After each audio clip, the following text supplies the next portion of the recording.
Good evening. I'd like to welcome you to the Monday, February 10th Board of Education meeting.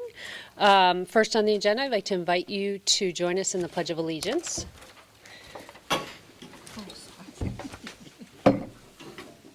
I pledge allegiance to the flag of the United States of America and to the republic for which it stands, one nation, under God, indivisible, with liberty and justice for all. I'm sorry. Starting with those. All right. First item on the agenda. Apparently, we've had a few meetings over the last month.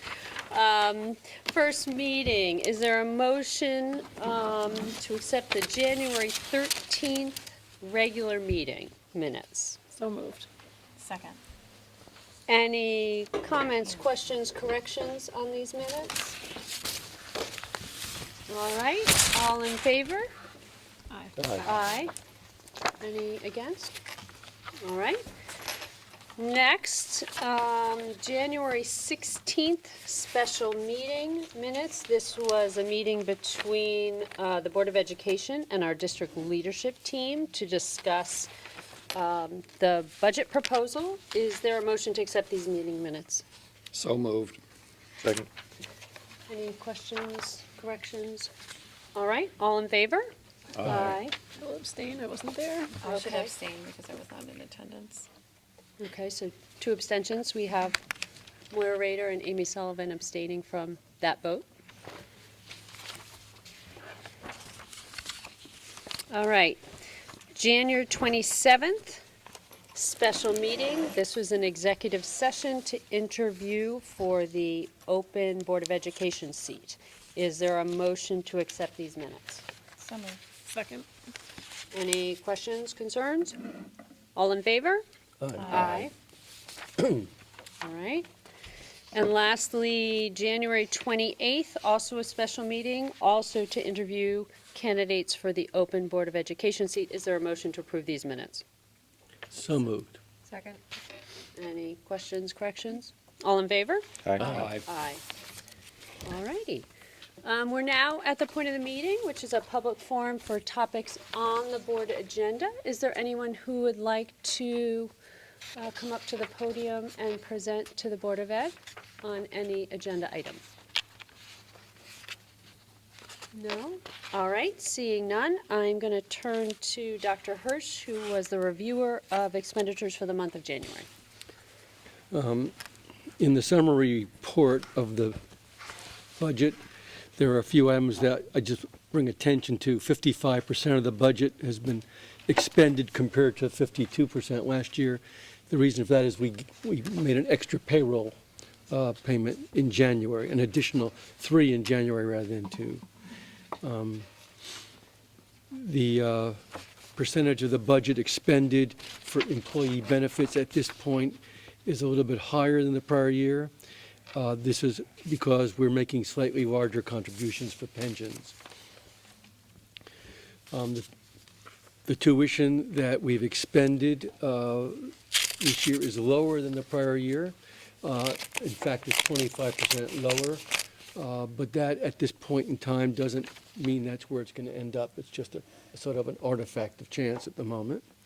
But it's a better artifact of chance than if it was 25% more. Supplies and materials have been expended at a higher rate than last year, and that's in part because the timing of payments and purchase has been changed. Capital expenditures are higher than the prior year, but it's a timing issue as well because we spent so much money on summer projects this year on facilities. And the transportation budget is expended higher than the prior year, in part because of the timing of our payments. So when we look at the warrant, there are just a few things that you might want to pay attention to on page 1, about 40% down the line, the $35,000 expended for tuition. That particular item is the room and board costs for one student. going to another facility. Right, so we, Doctor, sorry to interrupt. So one of the things we do in our operations meeting is kind of go through the warrants and identify some line items and get an opportunity to ask and answer questions about anything that's in the warrants. So we certainly just did that in the operations meeting. So I don't know if there are other things specifically you want to make sure that the No, public we is don't aware need to of. do that Yeah. if we've covered that. Okay, terrific. So I do want to know for expenditures that for the month of January is $7,241,667.38. Is there a motion, Dr. Hirsch, is that a motion to accept the financials for January? Yes. Okay, terrific. Second. Any other kind of concerns, questions, comments? All in favor? Aye. All righty. Student representatives. Wonderful. All right, so Julia couldn't make it this month, but will be reporting from her schools. Starting with A.W. Cox. Students at A.W. Cox School have been digging into some rigorous work with fractions. Students are using a variety of models, fraction strips, grid paper, number lines, and circles to make meanings of fractions as parts of the whole. The students benefit from discussing real-life applications with fractions, such as scaling a recipe. The students had the opportunity to use actual measuring cups and spoons to explore the fractional amounts. The school community is discussing courage during their Choose Love sessions in the classrooms. Students have been sharing big and little acts of courage and learning to take brave breaths. They've also started a new way to recognize students for the positive decisions and contributions they make to the A.W. Cox community. Students are excited to receive Coyote cards for demonstrating courage, respect, kindness, and being a positive role model. Each week at their Monday community meeting, a few of the Coyote cards will be selected to highlight the wonderful things that students are doing in school. From Calvin Lee, every Monday, 2 select students get the chance to be Principal of the Day on the Wednesday of that week. Principal of the Day recipients have shared that their favorite part of being principal is visiting classes and giving out cougar eyes and talking on the radio. The 3rd grade class was able to adopt 2 koalas and also made a donation to the World Wildlife Fund, which provides numerous protection efforts for their koalas, including bandages and medicine for injured koalas, preparation for koalas to be released into the wild, and long-term projects that will benefit the species going forward. Students across all grade levels participated in a learning fair, where they demonstrated their skills and researched through some very insightful projects. Mrs. Slowly wanted me to include a huge shout out to Danielle Alessio and the PTO for organizing the successful fair, which doubled the amount of participants. Some classes are engaged in engineering exploration through Makerspace in their homerooms. This provides opportunities for innovation, creativity, critical thinking, and problem solving, as well as applications of real-world problems. Students have shared that it allows them to express themselves and collaborate while getting peer feedback. Students and staff will participate in a series of fun events during Random Acts of Kindness Week being celebrated this week. The events include themed days like Hats Off to Kindness Day, in which students bring their favorite hat to school, and a gymnastics presentation. From Guilford Lakes, our kindergarten and 1st grade students participated in the first stage of the school-wide reward. Mr. Bello created a friendly competition for the students and teachers where they hopped in hula hoops, did rock, paper, scissors to determine who got to continue to capture the other team's items, while the other had to return to the home base. Grades 2 through 4 will compete next week. We will finish up with a school-wide pep rally with the pre-K students cheering on with their pom-poms. Students and their special guests enjoyed a delicious pasta dinner and a night of dancing at the PTO Winter Wonderland Ball on Friday. The students were dressed to the nines and had a great time with their friends and special guests. From Adams Middle School, all students participated in an all-school assembly with Scott Driscoll, who is a former state trooper, regarding internet safety this month.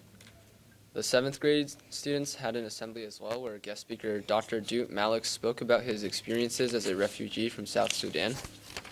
He is a veterinarian whose presentation coincides with the reading of A Long Walk to Water in 7th grade social studies classes.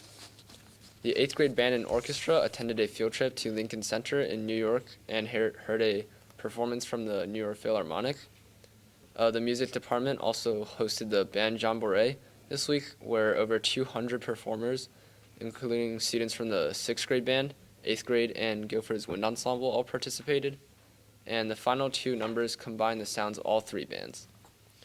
Although winter sports have ended, the Adams faculty won the student versus faculty volleyball game, again for the 3rd straight year.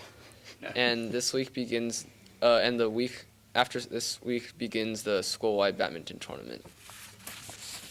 At Baldwin Middle School, all 3 performance music groups held their winter concerts, and students in band, chorus, and orchestra performed both all-school assemblies and evening concerts for parents and friends.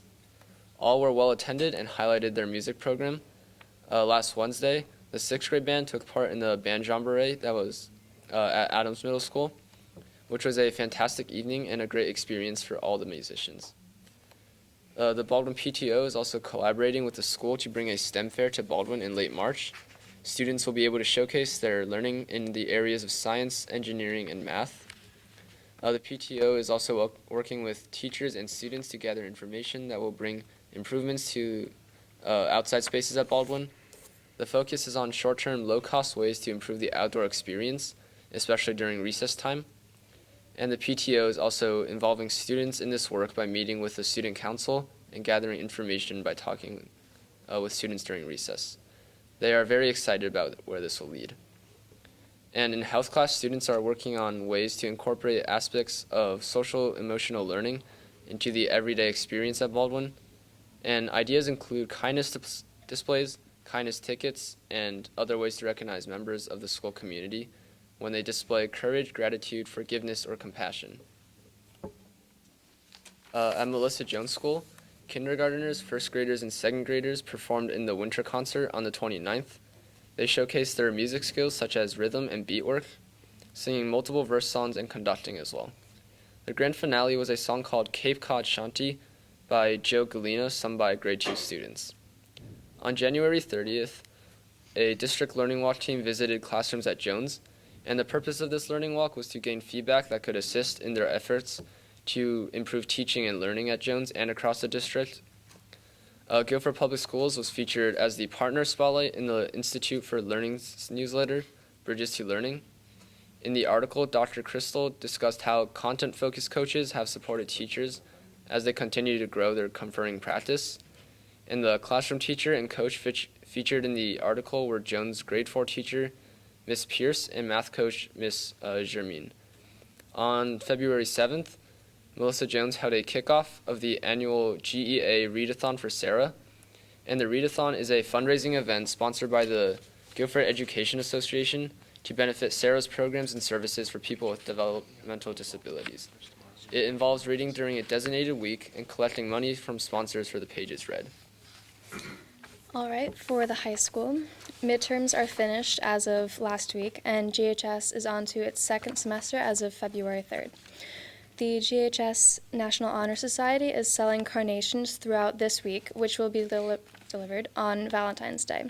The proceeds are going to support a cause that NHS members will vote on very soon. Seniors have finished their college application processes and are anxiously waiting decisions, which will start coming out in late February and throughout March. The tickets for GHS's spring musical are now on sale for our production of Into the Woods by Stephen Sondheim and James Lapine. Tickets can be purchased at ghsda.weebly.com, and they're going really fast this year, so get them while you can. We've sold 33% of tickets so far. Several GHS students have been receiving awards lately. Gabriela Garcia Perez was recognized as Connecticut's top high school youth volunteer in the 2020 Prudential Spirit of the Community Award. And Julia Peterson had an art piece selected for the Connecticut Regional Scholastic Art Award show, in which she won the Silver Key Award. The GHS Environmental Club has received a generous grant from the Guilford Foundation to support the purchase of biodegradable cutlery for the high school cafeteria. The field hockey and girls soccer team were honored for their state championships, and they received new banners to be put up. Wednesday night will be the Meals on Wheels concert, and winter sports are going strongly this year. Finally, the Cultural Competence Summit will be February 20th, where 14 hand students will be coming to GHS to shadow and for a following panel discussion about cultural responsiveness. Excellent. May I just mention that I watched Jerry last month win third place in the JV State Fencing High School Championship. Did I say that correctly? Yeah. Excellent. So congratulations. Thank you. A shout out to your fencing prowess. Excellent. Thank you. Anybody have questions for our student reps or additional I would comments? just like to comment. Jerry brought up the concert at Baldwin. I was so impressed with the fifth graders band. I had no idea they were actually going to be able to play songs. Like, it was so good. So I just wanted to again give a little shout out to the band group, and I understand the orchestra and chorus was equally as great for 5th and 6th grade. So great job in the music department. Yeah, absolutely. Terrific. Well, thank you both Thank you, so guys. much for being here and sharing that information. And as usual, you are welcome to stay, but we recognize you probably have other things that you need to be doing. So, wonderful. Thanks Thank so you. much. Thank you very much. All right, Dr. Freeman, we are up to superintendent's report. We have a brief report tonight. While we've been spending a lot of time on budget the last several meetings that we've had together, I did want to bring you up to speed on another important project that is unfolding in the second half of this school year. At this point, the posting for the principal position at Guilford High School has closed. We received approximately 50 applications for this position, and I need to say that they are an exceptionally competitive field that we've brought in. We have applications that come from 7 different states. The vast majority of the applicants have principal experience behind them. Most are currently sitting principals in the positions, and approximately a third of the field carry doctoral credentials with them. So while the number was slightly lower than I had initially anticipated, I believe that the field was self-selecting. The quality of the candidates is exceptionally exciting at this time. Mr. Bowden and I are in the process of vetting and winnowing the field down, and importantly, next week on February 19th and February 20th, there will be 2 important feedback meetings. On the 19th, I will be meeting here with high school faculty and staff, hosting a focus group, talking to them about what qualities and experiences they will expect in their new principal. And then here in this space on February 20th, we will be hosting a meeting for parents and community members. This is not exclusively for high school parents. This is for Guilford Public School parents and for the community. And again, it's an opportunity for me to hear from the community and parent group what experiences and what skills and what dispositions they are anticipating in their next principal. From there, we will be moving on to the representative committee interviews, which will be scheduled for March 11th and 12th. That will be followed in short order by a performance-based opportunity, by site visits and reference checking, and again, we hope to have a candidate to you for presentation at your April regular board meeting. It's a very exciting prospect. We get into the real heavy lifting of that work at this time, but as we anticipate your decision on the budget tonight, that will make some opportunity for us to really begin digging into that search. The representative committee that I referenced, I do want to note, includes 4 teachers from the high school, 2 students from the high school, 1 junior, 1 senior, 2 experienced parents from the high school, as well as 2 representatives from the district administrative team and 1 representative from your Board of Education, Dr. Balistraci, who will be sitting on that committee as well. We anticipate 6 to 8 candidates coming forward to that representative committee and then moving through the following steps as I've laid them out. Terrific. That concludes my report. I know that you've got some action items that will take the majority We of will, the time tonight, I'm but that sure we concludes my will, report. I'm sure we will fill the time with some other things. Thank you so much. All right, the first item on the board agenda, 8.1, to approve a donation from the Girls Lacrosse Booster Club to pay the salary of an assistant coach in the amount of $3,207. Is there a motion to accept this donation? So moved. Second. All in favor? Aye.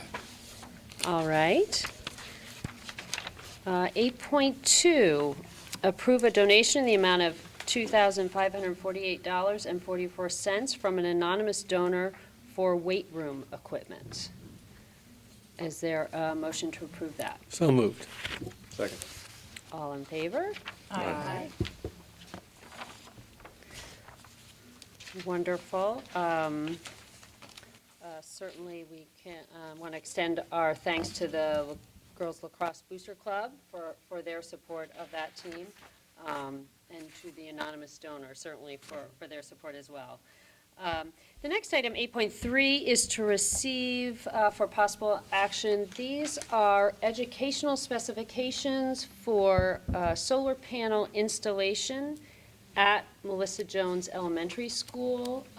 We all have a brief description in front of us of the project description. So we are voting to approve, again, the installation of solar panels as per these educational specifications in front of us for Melissa Jones Elementary School. I will note that Mr. Cliff Gurnham was at our Operations Committee meeting to talk us through the details.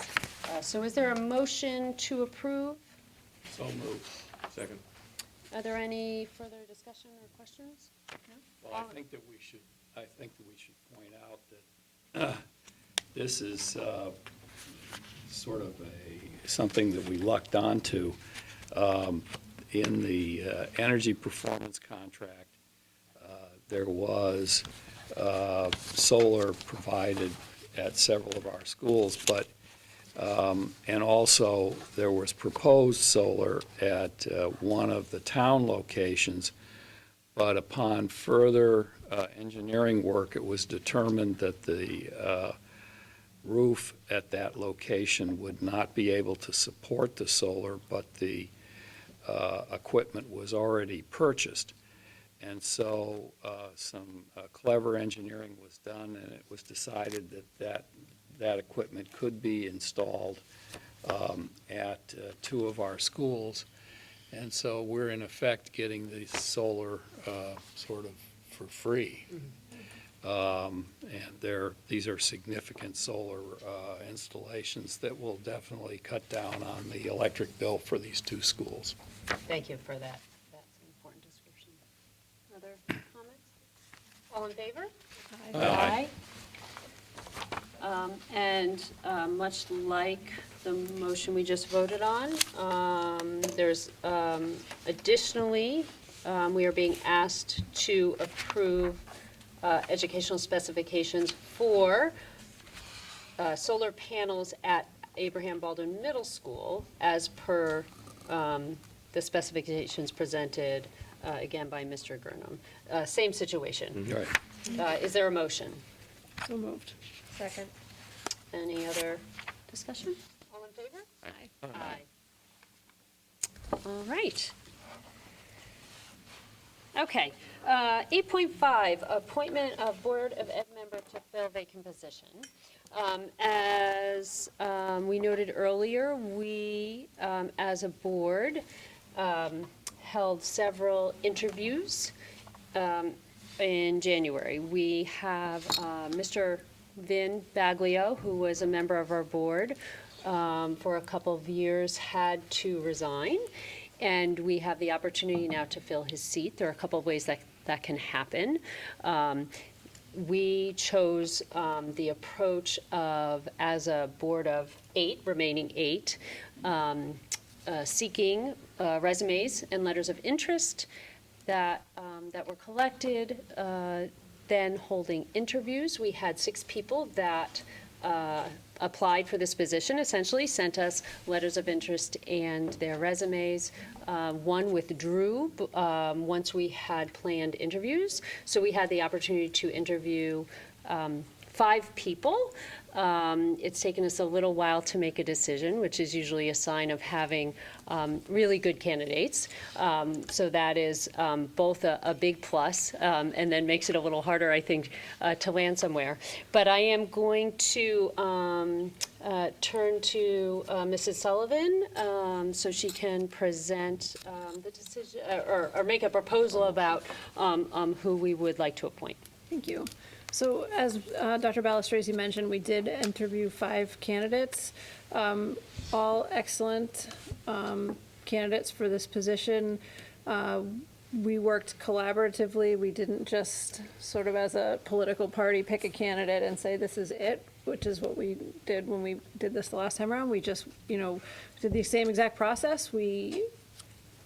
Everyone got to speak, ask questions, and it was a really good process.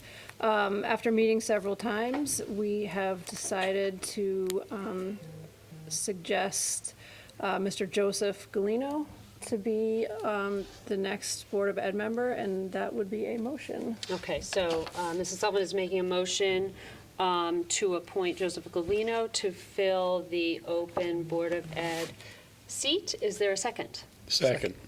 Excellent.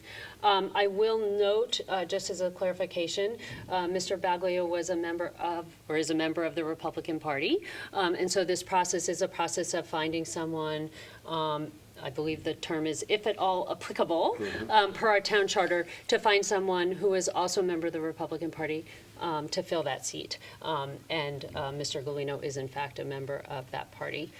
So I've heard a motion and a second. Any additional comments or? No? Wonderful. All in favor? Aye. Anybody opposed? Anyone abstaining?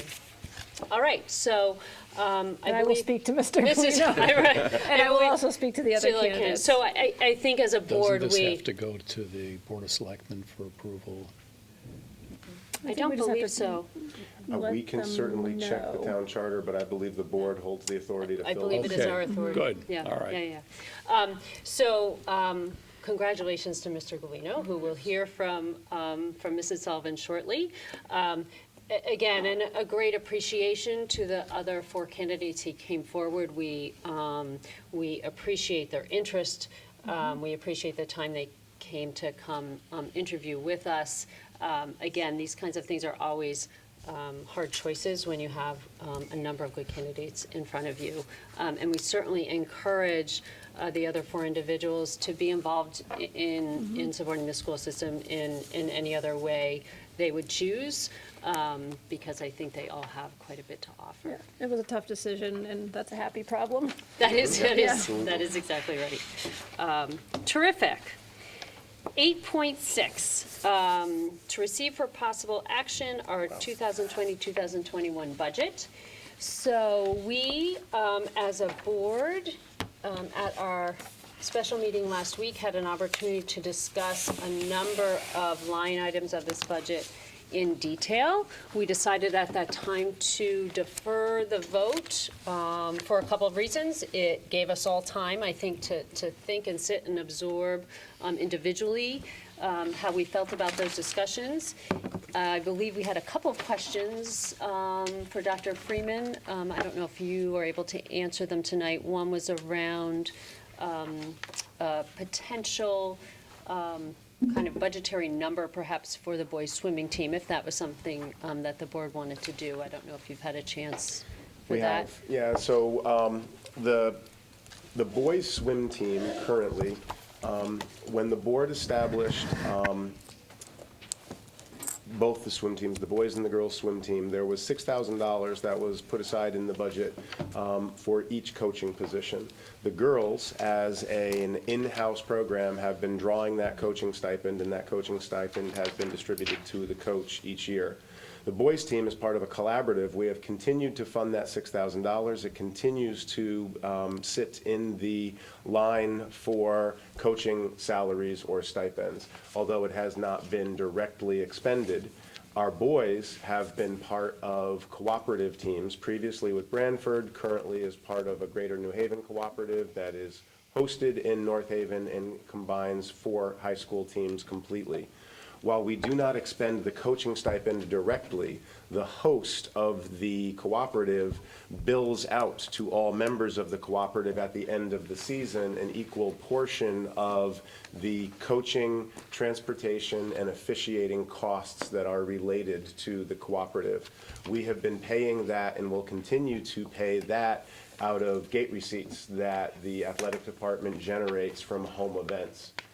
Additionally, there has been some suggestion, there's been some request this year that the Board of Education pick up some of the additional transportation costs for our boys' team. The transportation costs borne by the cooperative are costs to away meets, from our home pool in North Haven to away meets. However, the parent group for the boys' swim team has been fundraising and making contributions for the cost of transporting to practice every day at the North Haven pool. And that is not a cost that the school district is currently bearing in any way. I do suggest, and there was a recommendation on the worksheet that you looked at your last meeting, that the board make some contribution towards that. And so I've talked with Mrs. Trudeau.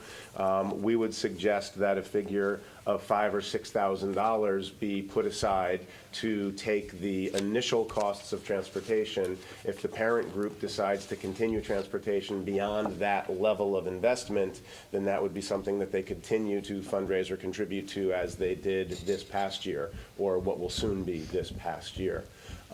I also think that, more importantly, what the board heard in your public hearings from the comments made from the boys' team is that we do need to begin considering, with the sunsetting of this cooperative agreement, housing the boys locally in the same way that we house the girls locally. And so I have suggested to Mr. Jarvis that as we look at funding for both the boys and the girls teams, there needs to be more serious consideration towards funding coaching costs, transportation costs, and then the officiating costs associated with those. You will note that I did not include pool time in that cost. I do think, however, that that is something that the board, when we meet, and I believe it is slotted for your April or May workshop. In your folders tonight, we gave you a copy of the workshop agenda items, including the 2 items that you had requested at your last meeting. So I think that this gives us an opportunity to talk about the overall structure, and specifically how swimming will sit in that overall structure. And as we're entering year 2 next year of this current cooperative agreement, it's the right time to be discussing early in the year whether we will be extending that cooperative or housing both of those teams at home, and what the funding for both of those teams will look like a year out. So it's not what was requested. It is a movement towards covering some of that cost. But again, as you saw in your earlier action items tonight, we've got a number of booster clubs associated with a number of different athletic programs that raise money and make contributions to greater and lesser degrees spread across our athletic programming. And I look forward to having that conversation at the upcoming workshop meeting. For tonight, I'd recommend, again, a dollar amount of $5,000 to $6,000. The board could do less or more, obviously, but that would be my recommendation. And if you don't mind, what I'm going to do is ask if you would also respond to the second question we Yes. had last week, and then what we can do is start going through line items. Does that sound like a reasonable? Okay. So the second piece of information I think that was requested was that if we, as a board, decided To take, forestall the- right, to forestall and defer makerspaces, that would leave $50,000 in the technology lease Yes. proposal. And the question was, what did Mr. Mitchell or you, Dr. Freeman, or the administration would feel would be important expenditures in place of those makerspaces? So Mrs. Trudeau gave you an updated itemized sheet for the entire lease. And in fact, what this was is that this was a return to the original itemized list that Mr. Mitchell presented. Okay. So in our budget build, Mr. Mitchell brought forward his initial itemization for that lease. We made some changes to fit the equipment for the maker spaces into that lease, and so as we delay the maker spaces for a year, Mr. Mitchell simply returned to that lease. So what you will see in there essentially will be an increase of some classroom display devices that we had taken out. Okay. You'll see an increase of some desktop stations, I believe, and you'll see more turnover of some of the individual items. But essentially, like we do with the site improvement list, Mr. Mitchell always has a backlog of items that he Right. would be looking to purchase. We had him prioritize and place the makerspace equipment above those items. This allowed him to simply return to his original prioritization. So for board members, sorry, who are searching, Mrs. Trudeau gave us a packet in the Operations Committee meeting of 5 or 6 updated pages, and it is included in that packet. I can certainly pass my sheet around if anyone is missing that sheet and would like to.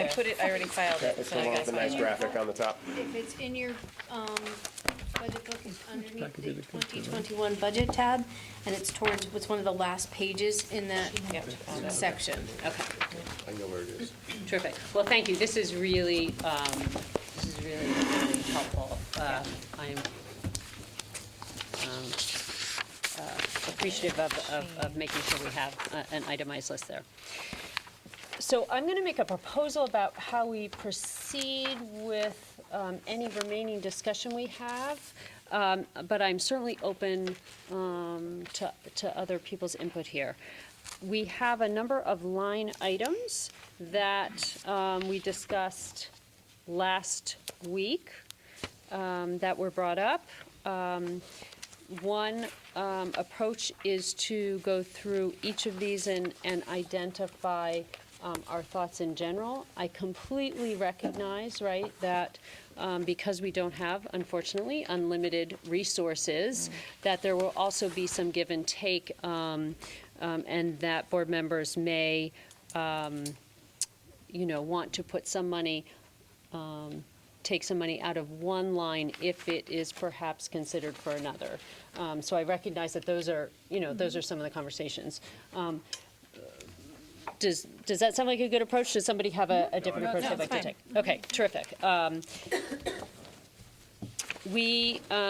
So I will note again that when we receive Dr. Freeman's budget, we have the opportunity both to find places in which we feel like a reduction in a particular line would be appropriate.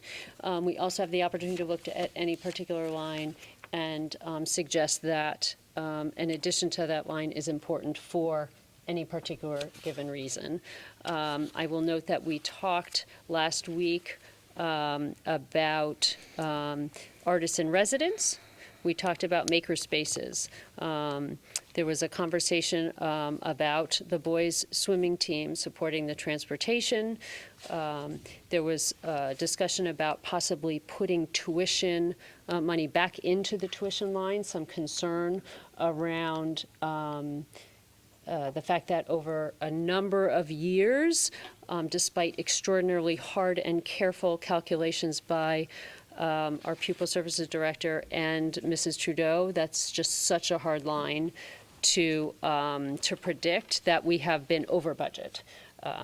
So I'm willing to start anywhere and open the door to, if there's a place that someone would like to start. Well, could I make a proposal? For an entire, Well, I would like to make sure, Ted, I'm absolutely open to making proposals. I would like to make sure people have an opportunity to talk line by line before we start no, but putting something together. I think that there are a couple of goals that we should keep in mind. One is that I think that we need to overall, I think that the budget needs to be reduced somewhat, and I think that there would be an advantage to getting the total budget increase below 2%. And I think that that's a target that we should sort of keep in mind.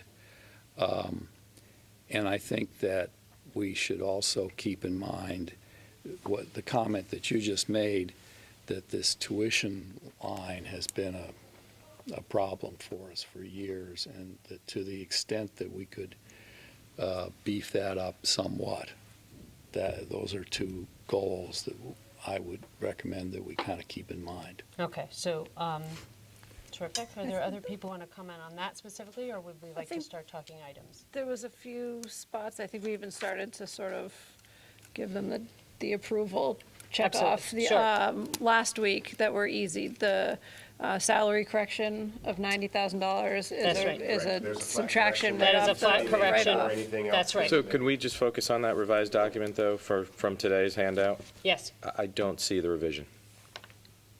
No, we are, that is, Okay. that's That's right. Then what is this revised document?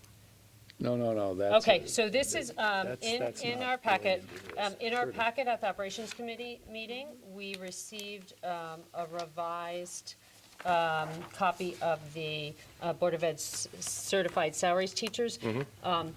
What this did was I reached out to Mrs. Trudeau because there were a couple of FTEs that seemed a little incongruous, and I wanted to make sure that we Gotcha. just had answers to those questions. Okay. So this is a revised copy to clean up a couple of. Just FTE numbers? Yeah, Got FTE it. numbers, right. Got it. The dollar numbers did Hasn't not change. changed. That's a really important Got it. clarification. Yep. My Yep. apologies. Okay. But we need to make an adjustment to the salary line down of $90,000 to correct an error that came forward That's in right. your Right. initial proposal. We can all agree on Any that. deliberation that you need to make, that's just a, it's That's just a our stream. correction that needs to be made. Check So off this, the that's right. easy stuff. The second thing that I'll propose we talk about next is the maker spaces. So I think we had a healthy discussion last week about that. If I understand that conversation accurately, there was a general feeling that that would be something that we would take out of the budget this year, defer until there was more time spent on kind of thinking about what those might look like, and give the administration a little more time to learn about them, plan, make some proposals. Is there anyone who disagrees with that idea? No, just a quick question, though, about the technology plan related to that. Yes. There was discussion about maybe proceeding with some of the makerspace equipment. And looking at this revised technology plan, is there anything in this that is specifically for makerspace future utilization? Not specifically. Okay. But again, those documents are often projections, Yep. and so we will continue to have conversation with principals. And if there are teachers at individual buildings who have an interest in piloting that sort of opportunity, we will find a way to make that available. Okay. Okay, so that then removes an additional 50,000 from the budget. That was not part of the technology lease. It was an additional 50,000 specifically for those spaces. The reduction to the That's equipment line, correct. So that is another removal.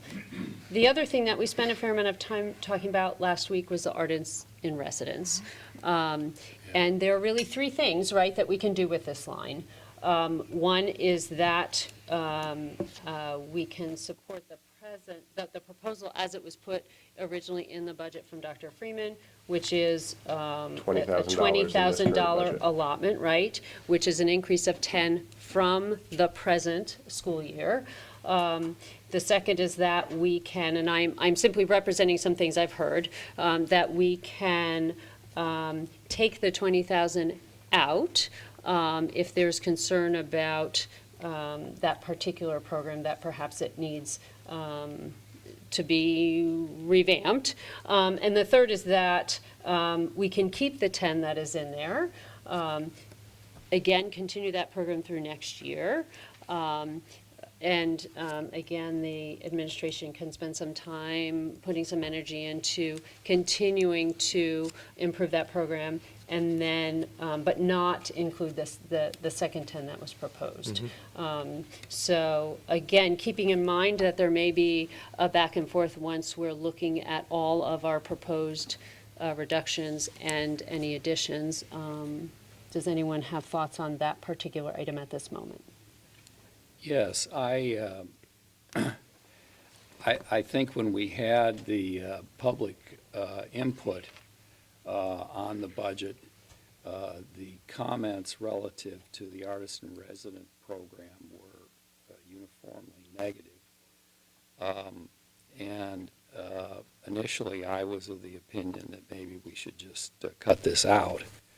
But the superintendent has come back to us with a proposal to revamp this program and possibly see if it can be improved, and has asked if we could give him another year to see if they can make this program something that is worthwhile. And I'm inclined to go ahead and do that, which would mean to take 10,000 out of the existing budget and have 10,000 continue, which was the level from last year, but have it restructured in some way that it would be more meaningful for the students. And if at the end of we're sitting here next year and the comments are still negative, well, then I think, we'd have to make another decision. But I'd be inclined to give it another try. To continue without expanding the program? Yes. Which would result in a $10,000 reduction in the budget that sits in Yes. front of you tonight. Okay, so Mr. Sands has voiced his opinion on that. Are there others? And I do want to make clear, right, that, again, as we have all these discussions, we're going to write down kind of where we land, and then we may be renegotiating some Circling of back. these, right? So that please, for those who are sharing their opinion now, this is not written in stone until we're actually voting on a final package. But the context for this particular line is that we also agreed that we would spend some time in the next few months in workshop asking the larger question Right. about what we mean by the whole art program, and whether that should in the future end up being enlarged with the consequences of issues of time and busing and so on. So that our intent to keep things the way they are at the moment is in the context that we're trying to look at something Correct. bigger than that, as opposed to just simply letting it go. Yeah.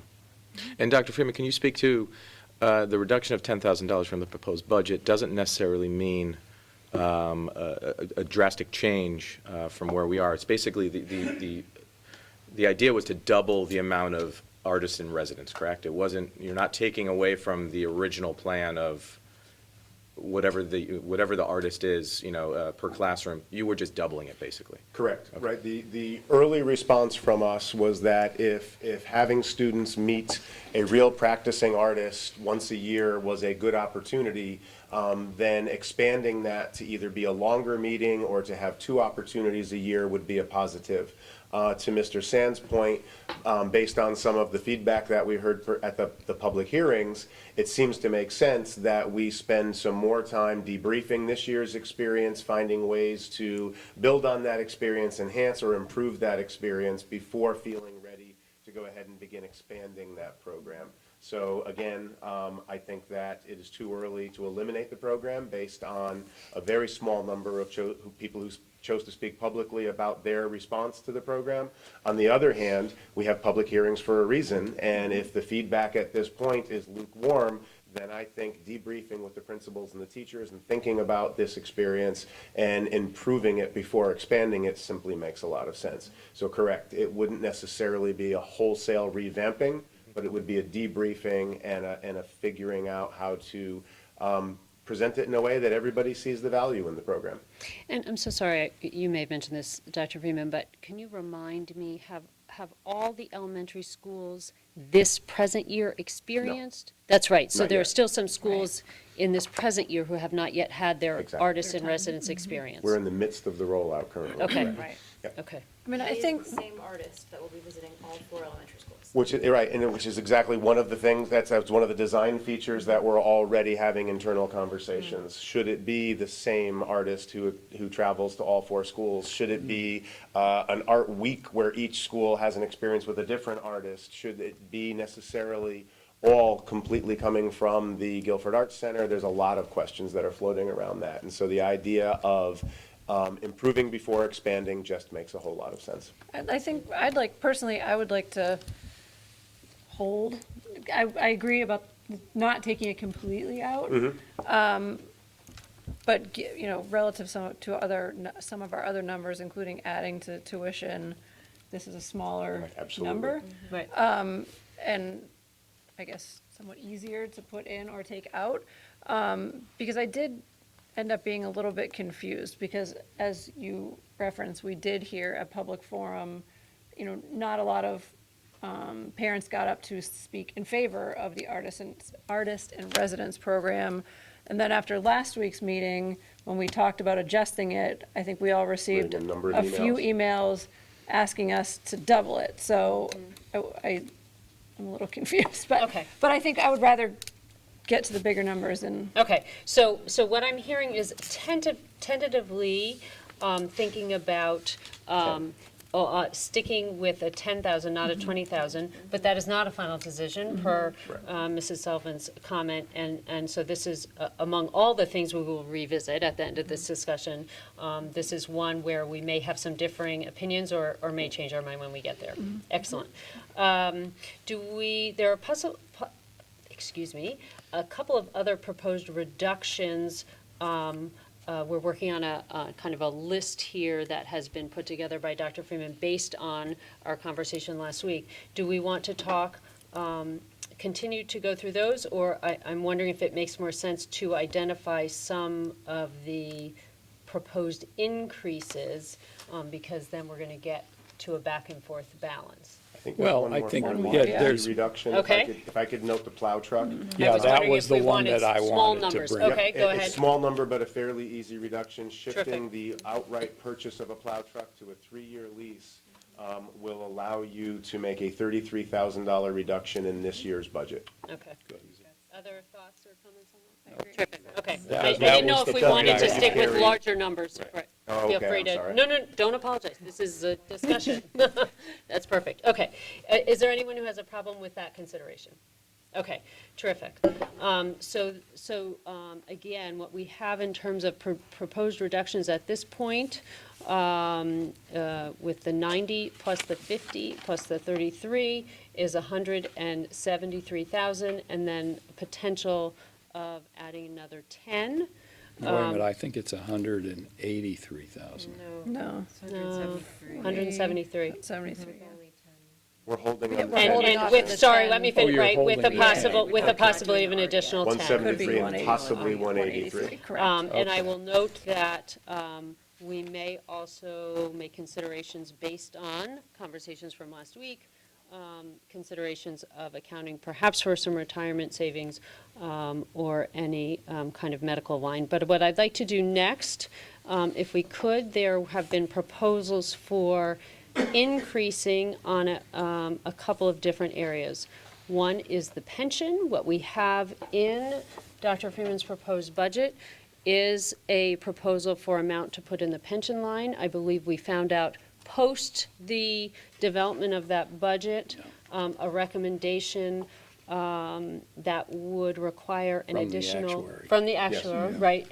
That would require, if we fully funded per their recommendation, an additional 45,000. So that is something that has been proposed, at least by one of our members, and again, I'm open to discussion I would on support that that as matter. well. I had voice support on that. Yeah. We support that. Terrific. That's another easy one. So then what we're looking at there is an additional 45,000 that we would propose adding back into the budget.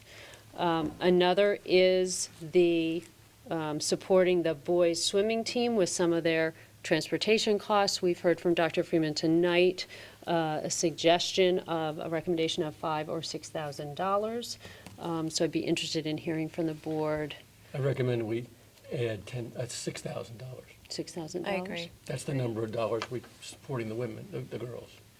So that was a question. The original 6,000,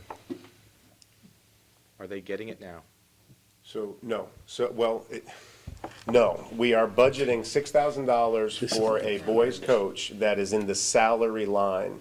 We will end up paying for our share of the co-op, which will include coaching costs as well as officiating and transportation costs. But we will be paying those out of gate receipts rather than drawing it out of the salary line, because North Haven is employing the coach. We are not employing the coach, therefore it would be inappropriate to take it out of the salary line. So they are receiving monies. Monies are fungible, but they're not receiving. So in a sense, what has happened with those coaching dollars every year is like a number of other dollars in the budget. They have been assumed by central office at the end of the budget year to essentially cover what has been a special education shortfall every year since those monies have been put there. And those get lumped together with other unspent dollars in equipment lines, material lines, supply lines, et cetera.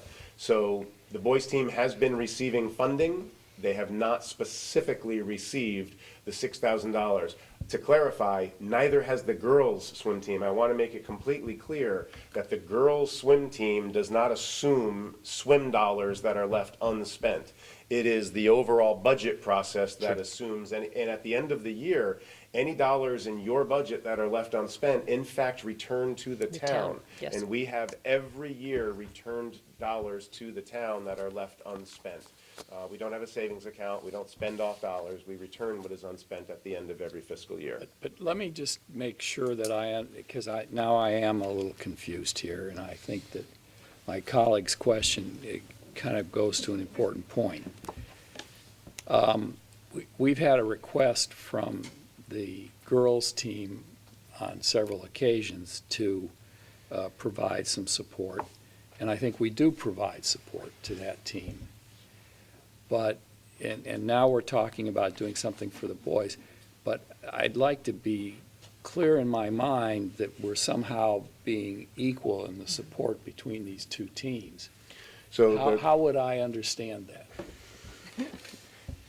it's a little complicated. So the girls' team, that's why I'm having the girls' trouble team with it. being a standalone local team, the school district does invest monies for the girls' team into coaching salary, into transportation, and into officiating fees. The monies that we set aside for the girls' team are not sufficient to cover the entire costs of the girls' team. The girls' team has come before you over the last several years and requested an additional coaching position. They have requested additional transportation dollars, and they have requested monies to help offset the expense of pool time. We don't have a local pool here in Guilford. So we set monies aside, and we draw from those monies to pay towards the girls' program. We do not have enough dollars to pay for the entire girls' program. You took action earlier tonight to accept a contribution to cover an assistant coaching position for one of our lacrosse teams. You could make the argument that we set aside funds to pay for a lacrosse program, but we do not meet the full expense of the lacrosse program. For the boys team, because we are part of a cooperative, we share the expense of the boys team with 3 other schools, including North Haven, who act as host of that school. North Haven has a local pool, and so by serving as host, they defray most of the expense that we would incur by renting pool time, and then they bill us for our share of the coaching expenses, the transportation to away meet expenses, and the officiating fees. We pay those out of gate receipts because from the accounting perspective, that is the cleanest way for us to pay an invoice that comes to us from another school district. We can't pay the salary of a coach who is employed by the North Haven school system, even though that coach coaches boys from the Guilford team. So, again, monies are fungible in the largest sense. At the end of the school year, we clean up our 7 large accounts, but specifically at a really sort of detailed level, we have budgeted. Now, we could consider this in this budget saying, well, if we're not paying for a local coach, why don't we eliminate the coaching line from the salary line, move those dollars into a transportation line and pay for it there. We could do that, but I would argue that I just suggested that we have to seriously consider hosting that particular program locally. Yeah, we all want to get them back here. So, well, they've never been here, so it would be getting them. Getting them here. But the idea of taking the monies out of the salary line tonight and then having to put them back in next year when we're looking to budget to host the team at home, it seems to make more sense simply to allow the coaching salary line to stay where it is and add $5,000 to $6,000 that we will put into the transportation line, and we will earmark for the cost of the boys' transportation to North Haven for practice purposes. What do we allocate to the girls' team for transportation? I don't know that I have that breakout in front of us, Linda. Oh, I got We could certainly provide that to you. I mean, we can pull those Wait a minute, numbers. I think we can do John that. We Mayo can't. may have I don't that think so. information. I don't think. $2,000? we can't take his input. So we're talking about $2,000 that are specific to the transportation cost. But remember Branford to North that the girls are also receiving coaching expenses and officiating fees that are related. Well, and they're going to Branford. So and- Title IX, As opposed to going to North Haven, Right. which is different, but still. and we want to be careful that we're not confusing offering opportunity with exact dollar amounts. We are not required to spend exactly the same amount of dollars on athletic programming that we make available to male students and that we make available to female students. We are required to have equitable athletic offerings, that we have to have an equity and opportunity that we provide to students. One could argue that students who want to swim in Guilford have the opportunity to swim, although we fund them in differing ways. I would sort of echo what Dr. Hirsch said. I'm happy to add the 6,000, noting that we're going to talk about this in April and have a better plan than, for what's going to happen when they're done with the co-op team, because there's clearly enough enough swimmers. And what we need, right, and so the suggestion that as long as enrollment in both programs stays above 10, which a couple of years ago the board discussed as a threshold, that we need to be careful about offering varsity opportunities for a group of fewer than 10 students. Sure. But my understanding is that the boys' team currently has 12 swimmers enrolled, and we're projecting those numbers to continue to grow. So I would suggest that when we meet at our future workshop meeting and when we look at schedule or budgeting next year, that we look at both of those programs being individual Guilford programs that are housed and paid for. Now, again, at your meeting in April, we need to talk about how a number of differing sports are funded in differing ways or to differing degrees.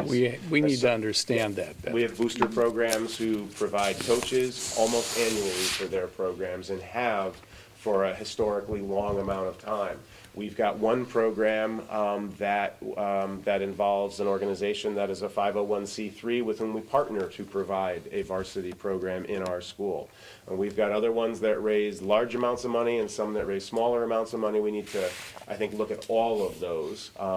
The idea of putting $5,000 or $6,000 to transportation is an effort to be responsive to what we heard while we take that longer look. And again, we're committed to one more year of the co-op, so the timing of that is a contribution to bridge this next coming year while we look at whether or not we enter into another co-op agreement or bring the boys' team home to Guilford. Any further thoughts or discussion on a proposal by at least two of our members for a $6,000 increase for this purpose? I would be in agreement to that. I think Okay, it's the right thing to so do. I'm going to put that down as on our proposed list at the moment. Another thing we heard about is tuition. Again, concern about the tuition line given spending trends over the last 5 or 6 years. So is there anyone who would like to kind of offer a suggestion for that line? Well, we know, we already have some money in that line, do we not? Oh, yeah, we have a lot of money in that No, line. no, I mean, didn't we add some We at our talked workshop? about it. We talked about it. We talked about it, right? question So now so one proposal, right? One proposal is to add $100,000 Right. into that line. Because heard, again, yeah. of real concerns about, again, over the last few years being over budget and really trying to protect that line a little more. We did receive, we've heard more currently that even more might be needed, but that we could discuss that, but, that there was a number put out of 200,000. But yes, in the last workshop, we discussed $100,000. It just seems to be the one, if we look historically, the one line item that you just can't predict what a child's going to need. And so, We've run under budget in 9 out of the last 10 years, or we've expended over budget Right. in 9 out of the last 10 Right. years, and always by 6 figures. And- Right. And Right. again, the budget in front of you tonight has a very conservative contingency built in, but it's of the same magnitude that we built in all of those other 9 Yeah. years. Yeah. So to put 100,000 or 150,000 in would be reasonable, and based on the history of spending, might still not cover an anticipated shortfall that you could predict, not because of current enrollments, but because of historic spending. And because of the way, right, that the Board of Education is allowed to proceed once we have a budget in a given year, and with Board of Approval is able to, over a period of a year, transfer from one line item to another. What has happened, at least in a couple of the last years, and sometimes fairly early on in the academic year, is there's been, Dr. Spending Freeman, freezes. right, Dr. Freeman has had to literally put spending freezes on various lines because of our concern around the Right. tuition. And last year, it happened as early as, I want to say, October or November, Correct. right?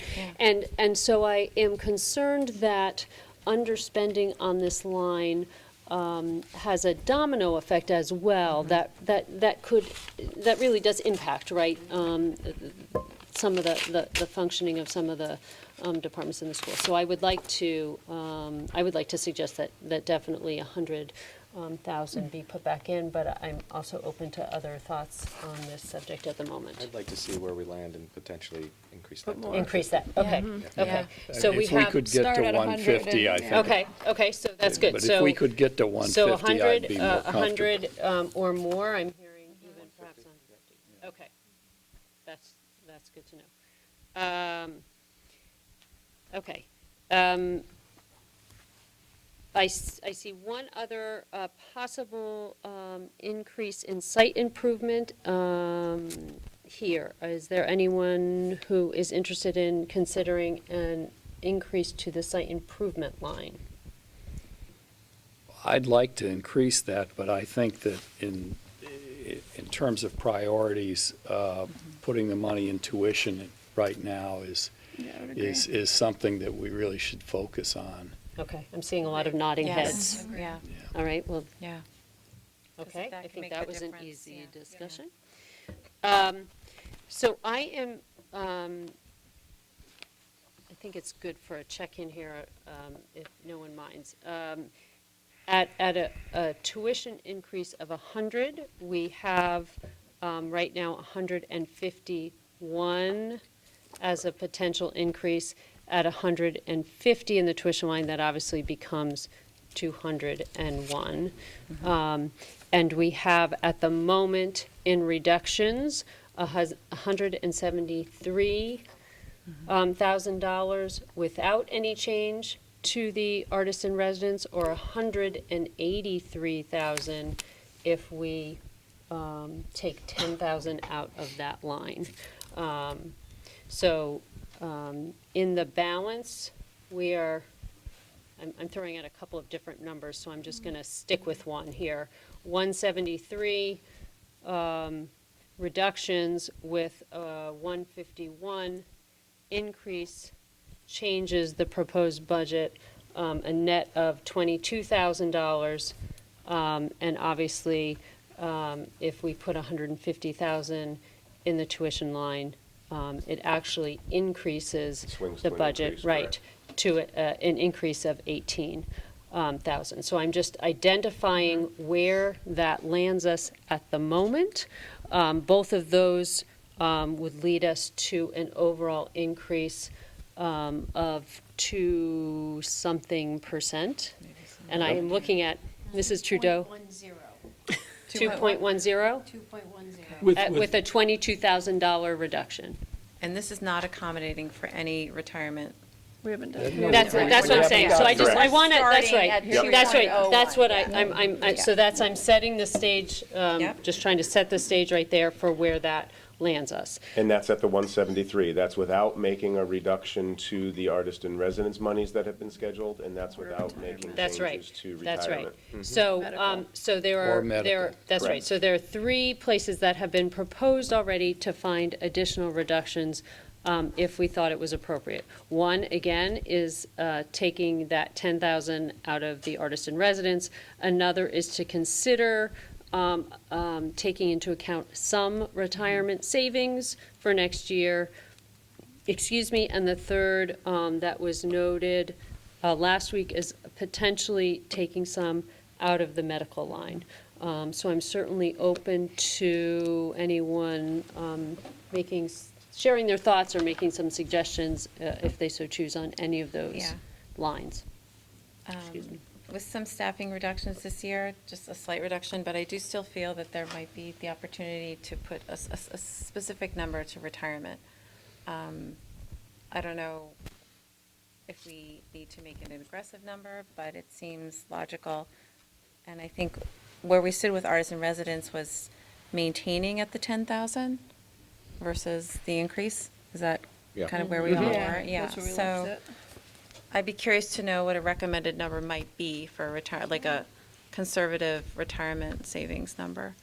Well, let me also throw out that I think that because we are reducing the number of insured people, that there is an opportunity to take a modest reduction in the medical line too.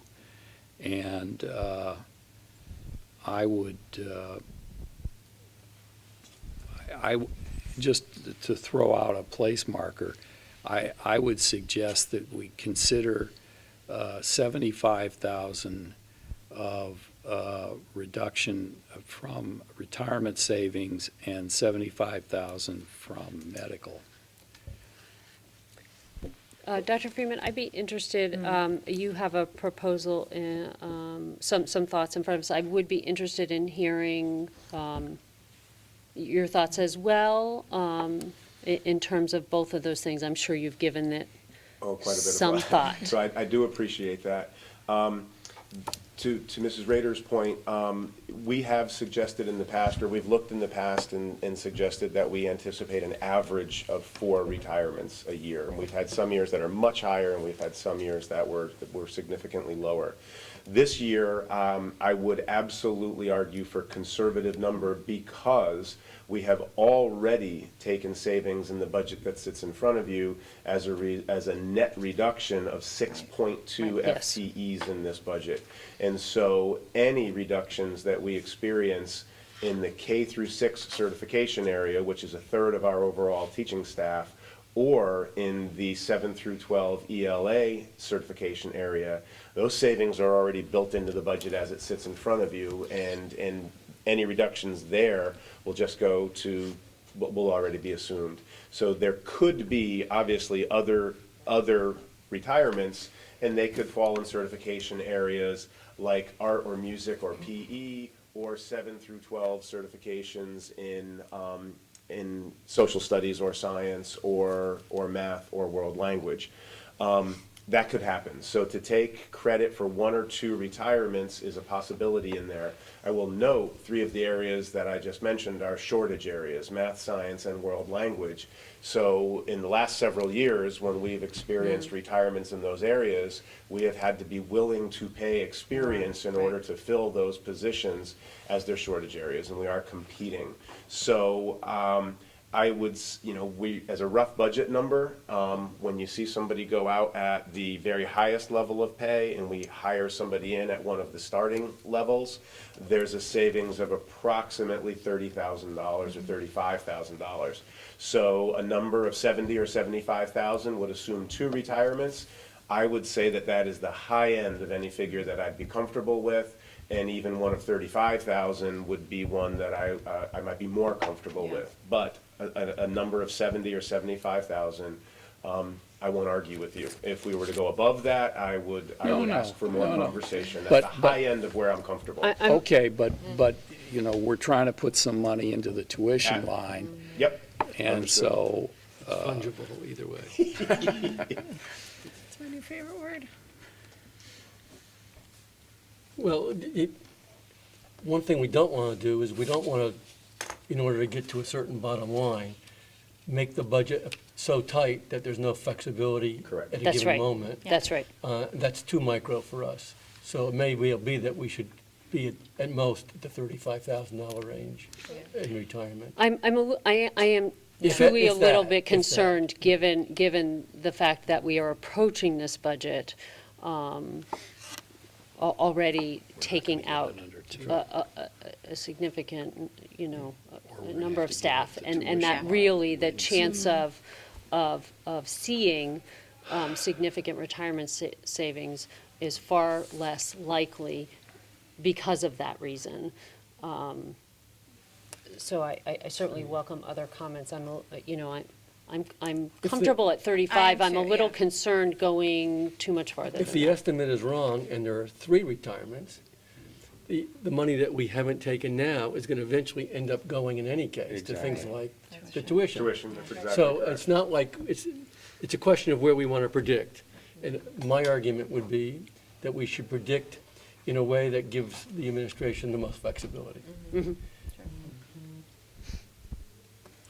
Other thoughts on this at the moment?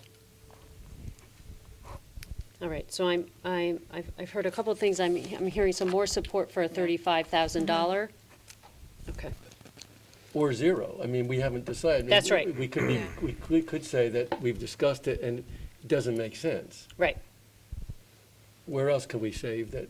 What other alternatives are there? that's right. I will also note, I'm just going to say out loud that we have had one board member express getting below 2. There are 7 other board members here too, and I would like to suggest that a responsible approach to this budget is going to look carefully at each line, is going to consider what we feel like are reasonable reductions, that considers things that are important additions. I will suggest tuition is one of those that many of us expressed. And we may find ourselves considering something above 2%, below what has been brought to us at 2.14, but perhaps something in between there. And I just want to say that out loud, that can be, a discussion among all of us. So and other people should express their feeling about that. We can go at it that way as well. So that was, so there has been a proposal for the retirement savings, and there's been some discussion. There's also been a proposal for the medical line, and so I'm going to open the discussion for that as well. And Dr. Freeman, I'm going to turn to you again, just for a moment, and ask for anything you would like to add to that. I know there has been some discussion with our Insurance consultant. Right. So the challenge here in making a prediction is that we are a self-insured entity. If we were a fully insured, premium-based district, Mr. Sands' suggestion would be obvious, and if we charged every member premiums and we had fewer members, then we would charge fewer premiums. What our insurance consultant has explained is that while that makes logical sense on its face, the employees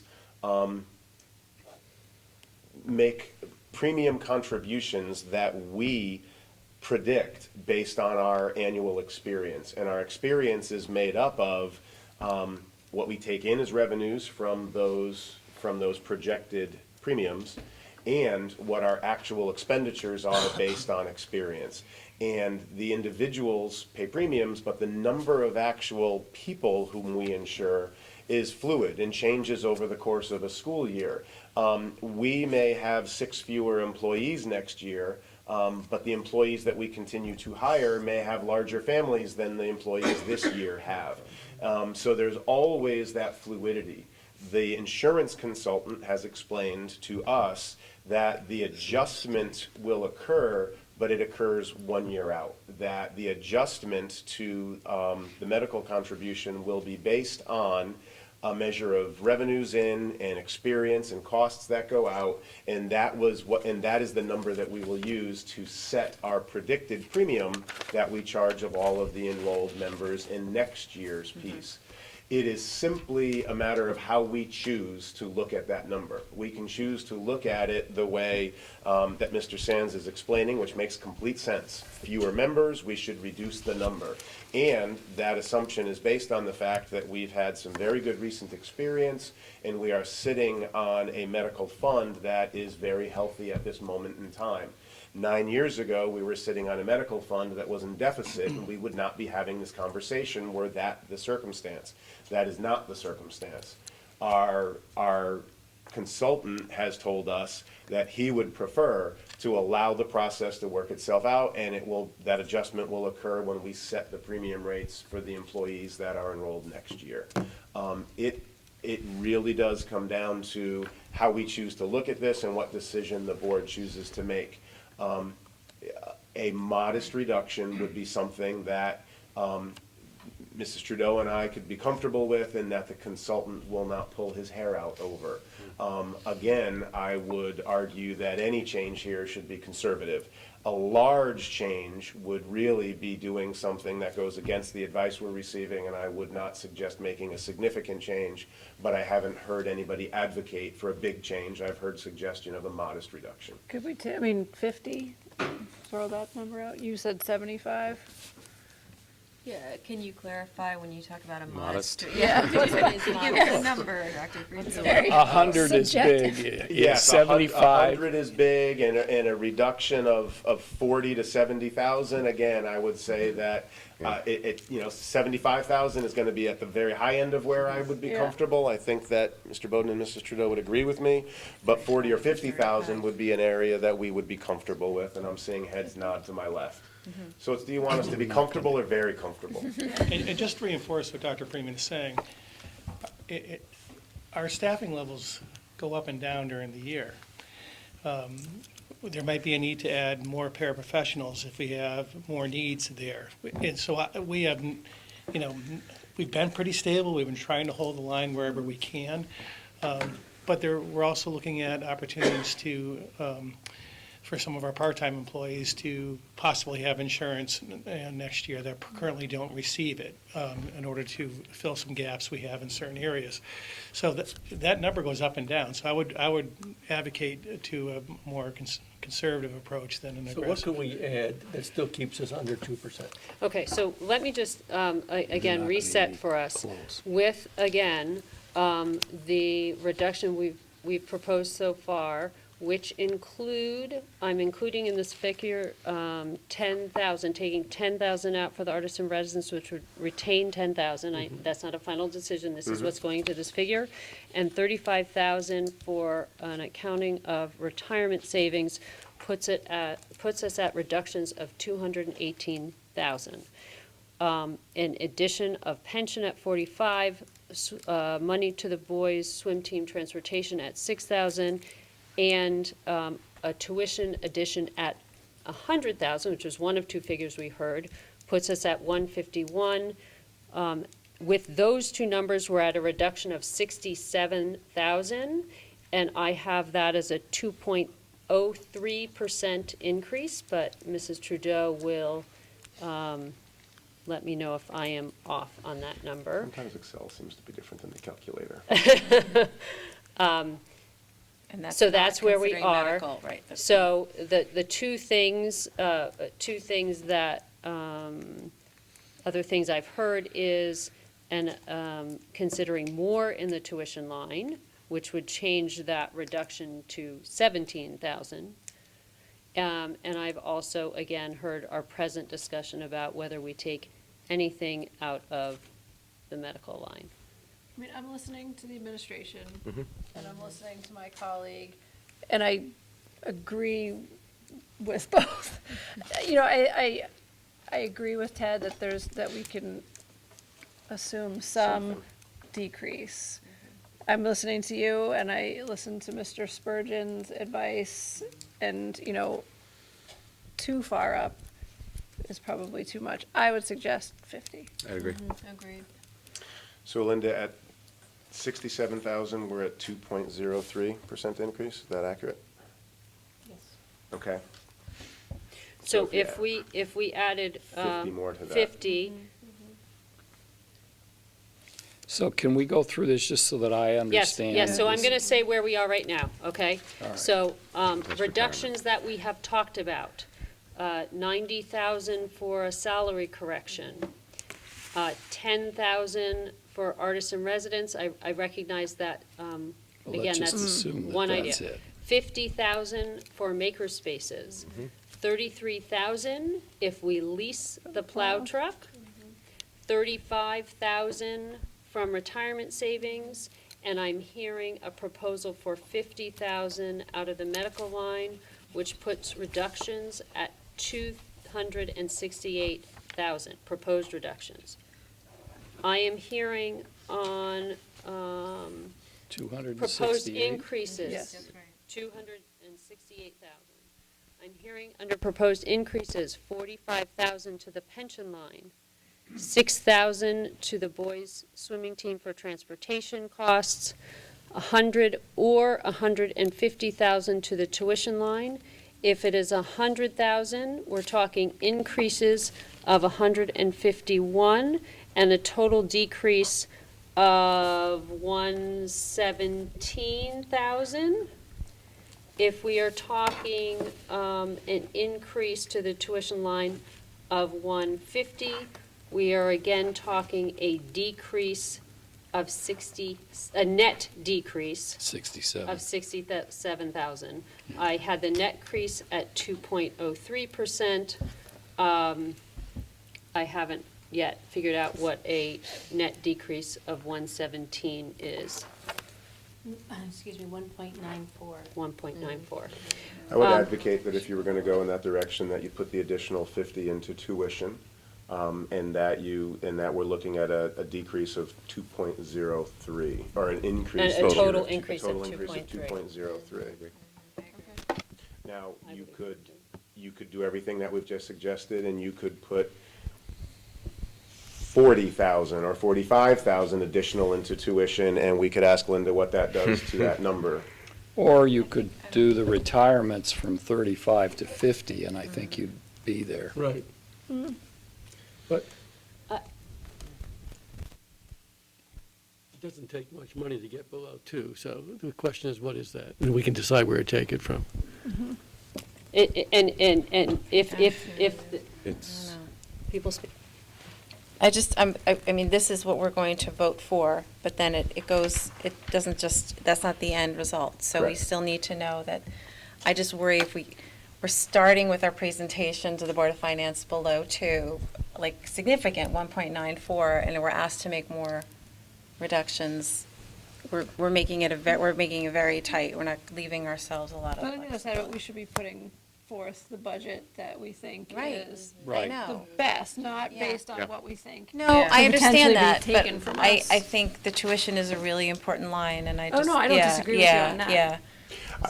I need to suggest that if this budget moves forward from you at 2.03 or 1.98, I will be presenting and arguing very strenuously in front of the Board of Finance Yeah. that they should not be entertaining reductions No, to this I budget. completely Yeah. agree. That concept is old. I mean, I don't hear that anyone thinks we shouldn't add $150,000 to the tuition line, right? I Correct. think it's important. Right, I we've really been, do. I'm really- we were $500,000 over at this time last year, Yeah. right? So then one proposal that I'm hearing is that per the items that we have proposed to reduce, and I am happy to restate those, but we have $268,000. And that a proposal to put 150 into the tuition line, which would be putting a net back in of 201, Correct. which would give us a $67,000 decrease, and put us at a 0.03% suggested increase that we would bring before the Board of Finance on Thursday. That's But I what I'm would- hearing right I now. would like to, Madam Chairman, I would like to know if we were to increase the retirement line from 35 to 50, which would increase the 67 to 82, what that number, what the percentage increase would be. I don't think we get down to 1.99 until we cut 90,000. 2% exactly. Okay. 2% exactly. I'm going to express my own feeling, but then open up to the board that I am comfortable with a 2.03% increase. I feel that we are going in with a very tight budget. I feel what Dr. Freeman gave us was a very tight budget. I am comfortable with that, but I'm only one of 7. Agreed, I'm 2.04. comfortable with that. Any more discussion? Yeah, I mean, I think we can't, if we go up to 50, it doesn't get us under. Gets us If, close. if I would take, I'm not usually a fan of taking too much from retirement because I would be more of a fan of taking a little bit more from medical. I rarely say Then- this, but, right, 2.03 and Yeah. feeling comfortable compared to 2.0 and having a number of board members, it is literally a rounding error. when we get to the rest. I mean, I think the presentation is, obviously, I don't need to tell you this, but that we're being responsible with the tuition and that is, I mean, we have to The do Board it. of Finance has asked us if we feel that this budget has enough contingency in it. In the draft that I brought to you, we were being aggressive. I have to say that we very much appreciate your consideration of increasing that tuition line. I feel more confident standing in front of the Board of Finance where it is, but just based on this year's experience and all of we could still project that with that increase, we anticipate a shortfall. It will Right. just not be as drastic as it has been in past years. Historically, that will not wipe away the shortfall, but it goes in the right direction, and we Right. very much appreciate that. I would also like to just voice that, thankfully, we have not had to go back to the Board of Finance at any point during the year and say, this shortfall in tuition has created a situation where we do not feel that we are going to be able to meet those needs by the end of the year and ask for more money. And while I recognize that that is always an option, I would prefer to bring forth something now that I feel more confident will meet the needs for the entire year, rather than go back to the town and essentially taxpayers and say, we didn't quite get there this year. So I'm so conscious of really trying to bring in a percent that recognizes all that the taxpayers do for us and be really responsible for budgeting. But given the trend of this tuition line, I feel like it is equally responsible to recognize that trend and really try to get closer to what we truly expect that line to be. And we have shared with the Board of Finance that historically, what has allowed us to make budget corrections and not go back for a special appropriation mid-year has been a surplus in other lines like the salary line. And historically, in budgeting, we did not take retirement savings until the last 6 or 7 years. And so, as we sharpen the pencil on both of those lines, there will be a tipping point, right? To the vocabulary word of the night. If the monies are fungible, there has to be a surplus in some account in our budget if we're going to anticipate a shortfall in tuition. So we can't reduce dramatically in particularly the salary line if we expect that there can still be a shortfall in tuition even after these additions. So again, I appreciate that all of the conversation has been around conservative reductions, And I think that these are all responsible and conservative, but we have put the Board of Finance on notice in past years that if we continue to take retirement savings and continue to budget special ed for enrolled students without significant contingencies, there will be a year at some point that we cannot cover and will need to go before them for a special appropriation, which we would all prefer not to do.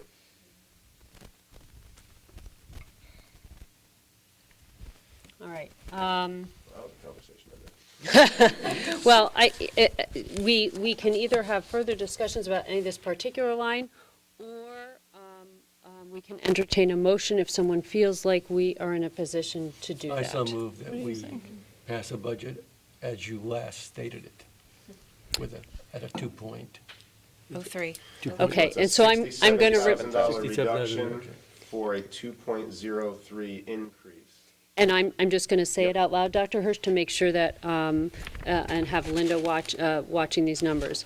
Again, that is a 90,000 reduction for the salary correction, a 10,000 reduction in the artist in residence, a 50,000 reduction for the maker spaces, a 33,000 reduction for leasing a the truck. lease for the plow truck, a $35,000 reduction in what we expect is retirement savings for $268,000. Is that, Linda, what?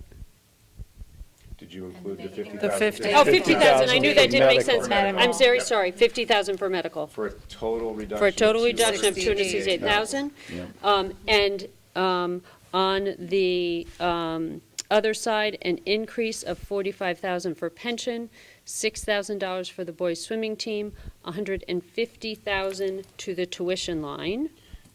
Could I just ask Linda to give us a total for the budget number and make that part of the motion? Not Absolutely. just the reduction and the percent increase? Absolutely. Thank you. 61,778,459. That equates to an increase of 2.03. So I hear a motion on the table to Right. support a board budget following the discussion here to total $61,778,459, representing a 2.03 increase over the current budget. Dr. Hirsch has made that motion. I second. Moira has seconded. Is there further conversation about this particular motion? Hearing none, I'm going to bring it to a vote. All those in favor? Aye. Aye. Those not in favor? Any abstentions? All right, so. Thank you very much. I want to appreciate all the work and time and energy that you have put into that. All right, thank you. So that everyone understands the next steps, what happens now is that this Board of Ed now proposed budget for the Board of Education for the academic year 2020-2021 will be sent to the Board of Finance. We will be presenting this budget to the Board of Finance at a meeting this coming Thursday. The Board of Finance will then be deliberating in meetings in March. There will be public forums as well as their own deliberation. The Board of Finance will then make the decision about the Board of Education proposed budget, the Board of Selectmen proposed budget.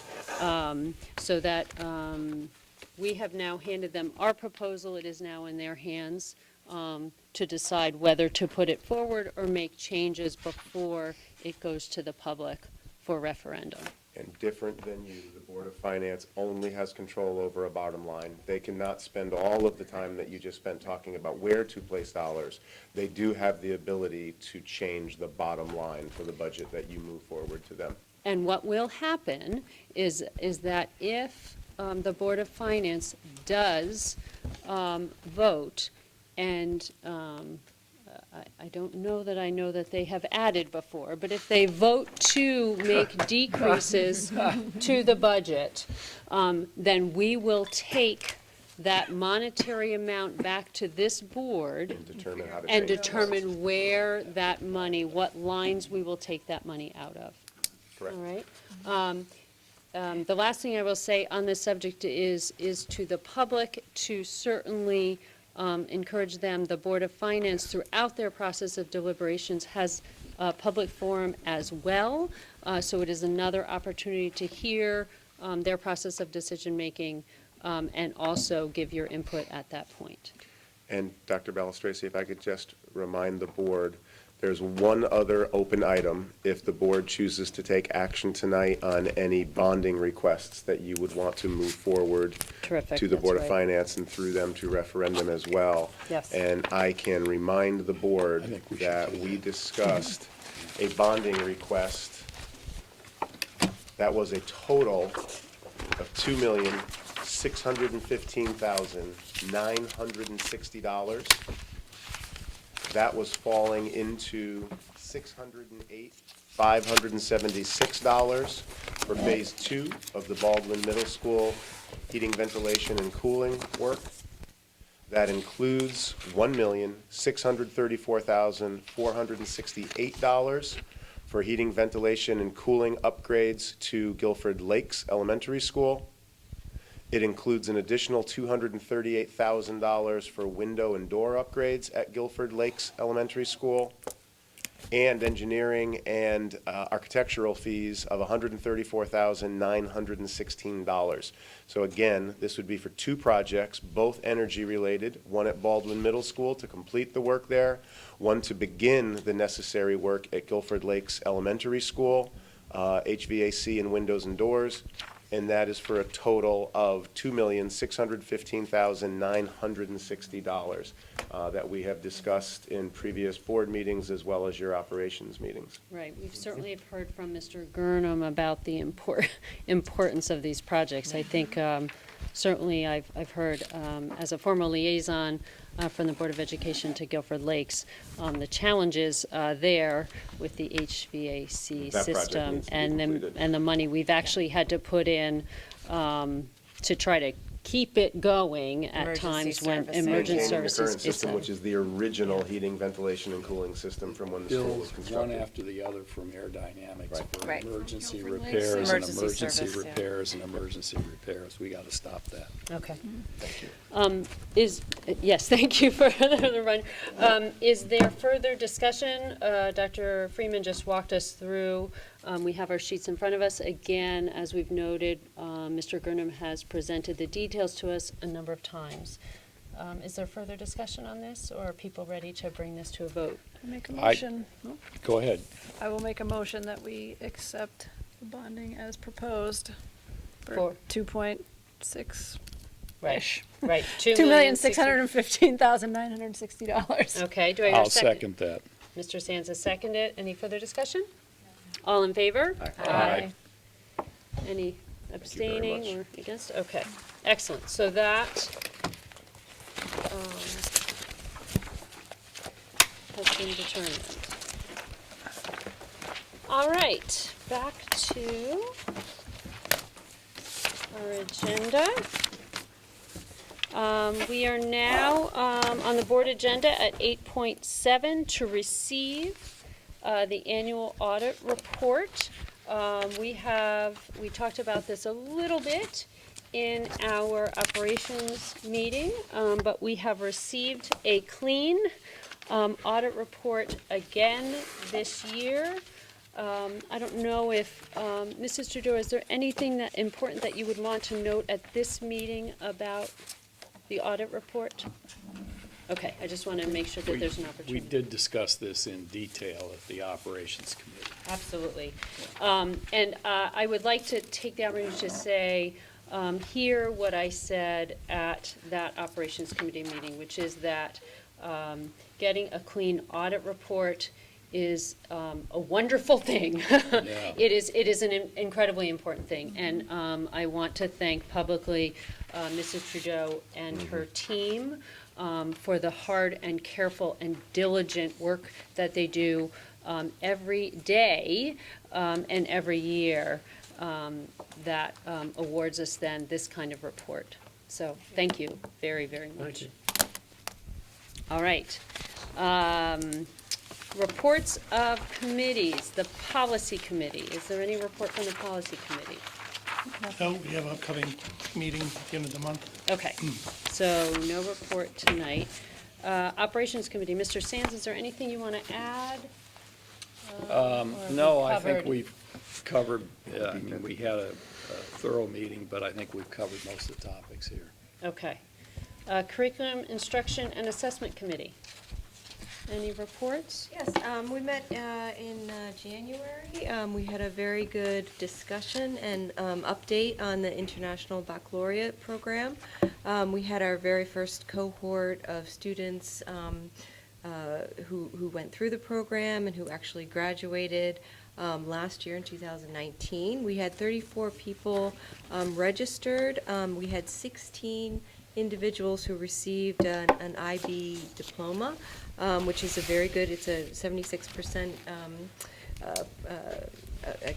diploma acceptance rate, and it's a very good passing rate. It's a very rigorous program, so there's lots of things that the students have to do. So we had a good discussion on that. That's very successful. We heard that at exit interviews, the students felt they felt more prepared, much more prepared for their college courses, having taken the IB courses from Guilford High School. And most students were very, very satisfied with having gone through the program, even those that did not actually receive a diploma. So that was a very positive discussion. We also discussed geometry and some of the new non-leveled approaches to our geometry curriculum that are taking place in the high school, and we got an update on that. So it was very interesting. Terrific. Liaisons to town committees, any reports? Nope. No? Okay. Learn Board of Directors. Our meeting is Thursday. Ah, so you haven't met yet. All right, well, we'll hear more next month then. All right, there is now an opportunity for public questions. Is there anyone from the public who would like to come ask the board any questions?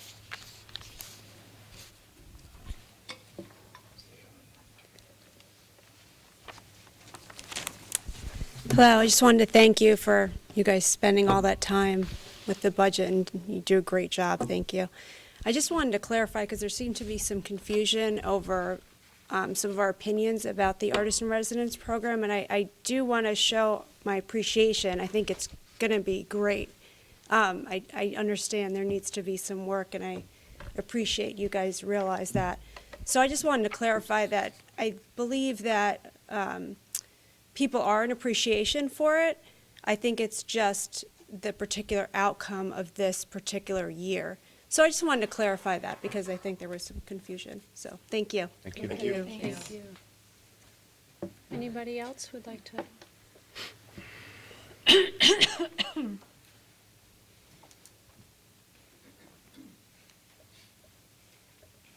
Hello, everybody. I too just wanted to add my thanks to everything that you have done. To think 3 years ago, 4 years ago, 5 years ago that you would spend this much time at a meeting talking about swimming is incredible. I did want to clarify the girls' team. The bump this year was approximately $1,500 from the transportation fee based on meet fees. So that's what your board agreed to last year for the girls' team. And obviously grateful to have that support. I'm sure that the boys' team is also going to be grateful to have that support moving forward for the $6,000 moving forward. I'll have a son on the boys' team next year, so I can kind of speak to both. And the last thing is the budget workshops that you were talking about in the spring. So this is kind of question theory here.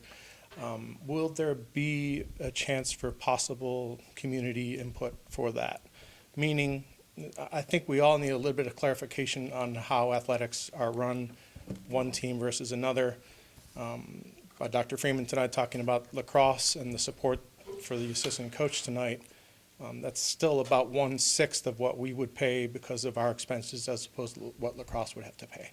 So I'm just getting I'd love to have some sort of forum where we could try to figure out what the hockey team is paying for their ice time, what crew is paying, what the other pay-for-play sports are paying, as opposed to all the court sports or the field sports.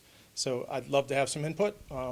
I have numbers if you would like to share, but again, it's all positive for you guys to talk this much time on a sport that I love for my kids. I was never a swimmer, I was a baseball guy, but I know Dr. Freeman swam in high school, so I know he has the support too. Not well. But again, thank you, and thanks for all that you do to keep these schools as awesome as they are. Thanks. Thank you. Well, Thank thank you for your input. Well, the workshop meeting is a public meeting, so. And, yes, any of our meetings certainly are, It's a public meeting, yes? yes. So, Yeah. I mean, anybody can come and give us input. Austin is not a public It's not a comment public on the forum. agenda, so it's a public meeting. It's a meeting that happens in public. We will certainly have reports for you to the nature that John suggested. Whether or not the board chooses to build in time for public comment is something that Right. Dr. Balistraci and I can Right. certainly consider before the agenda is finalized. Anyone else? Any other questions from the public? All right, hearing none, I will entertain a motion, to adjourn, sorry. Just noting. We have a lot going on today. I am noting that the next item on the agenda is an executive session on paraclerical negotiations. So the board, I'm going to, in a moment, entertain a motion. That should be brief. Right, to adjourn to executive session. I will note that following that executive session, we will make a motion to come out of executive session and then adjourn. There will be no votes or any further discussion following this executive session tonight. So can I entertain a motion to adjourn to executive session? So moved. Second. All in favor? Is that right? Aye. We just need a committee. Okay.